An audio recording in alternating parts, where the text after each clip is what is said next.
동력 글밭 12월 23일 일요일. 문재인 정권 정신 차려야. 셋. 문재인 정권 정신 차려야라는 제목의 글밭을 읽는 것이 이번이 세 번째입니다. 첫 번째 글밭은 지난 11월 30일에 읽었지요. 그때는 대통령 취임 후 처음으로 지지율이 48.8%로 떨어진 때였습니다. 꽤나 높았던 지지율이 40%대로 떨어진 것에 대한 분석한 글이었습니다. 그 까닭으로 먼저 경제의 어려움을 부추기는 것에 있다고 보았습니다. 그 다음으로 북미 관계에 따른 남북 관계에 대한 부정적인 요소들을 들춰내는 것으로 보았죠. 이 외에도 이재명 주기와 같은 끝없는 갈라치기가 덧붙여진 것으로 보았습니다.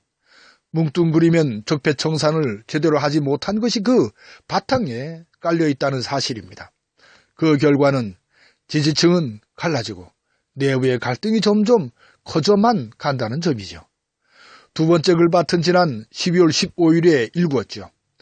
말만 요란한 뜨뜻미지근한 적폐청산을 문제의 중심으로 보았습니다. 촛불 민심이 강력하게 바라는 적폐를 청산하는 작업은 더디기만 하니까요. 여기에 이재명 주기가 덧붙여진 것으로 보았습니다. 거기에 삼바의 사기회계 처리가 결국 삼성 이재용 살리기로 덧붙여진 것으로 보았습니다.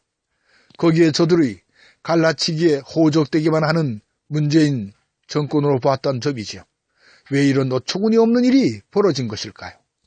갈라치기에 놀아나 진정한 보수, 진보 개혁을 꿈꾸는 주권자들은 갈갈이 찢어질 지경입니다. 전혀 예상하지도 않은 님들이 창을 거꾸로 겨누고 달려드니까요. 정말 깜짝 놀랄 일이 벌어지고 있는 오늘입니다. 그래서 그 까닭을 묻습니다. 저들의 꼼수를 알아채고 제대로 대응하지 않으면 안 될 지경에 이르렀으니까요. 그 문제의 핵심은 사람의 욕심에 뿌리를 받고 있는 타락한 자본주의에 있습니다. 돈이면 안 되는 것이 없는, 못할 것이 없는 오늘의 상황을 바로 봐야 한다는 점입니다. 그러니까 전혀 예상할 수도 없는 돈을 쥐어주면 전혀 예상할 수도 없는 일을 저지르게 됩니다. 그래서 생긴 것이 바로 이 어처구니입니다. 이것을 이해하면 그 해결 또한 어렵지 않습니다. 그 뿌리를 잘라야 합니다. 삼성 삼바의 사기회계 처리가 바로 그 열쇠 중의 열쇠입니다. 모든 악의 뿌리인 삼바의 사기회계를 그대로 놔두고 나라다운 나라를 꿈꾸는 짓은 거짓입니다. 그것은 헌법 제1조에 담긴 헌법 정신을 바로 살리는 일이기도 하니까요. 대한민국의 주권은 국민에게 있고 모든 권력은 국민으로부터 나온다를 확인하는 일이니까요. 다시금 말씀을 드립니다. 노빠, 문빠, 이빠들도 똑똑히 잘 들으시오. 우리가 지켜야 할 성스러운 권리는 국민 주권이지 대통령의 권력이 아니지요.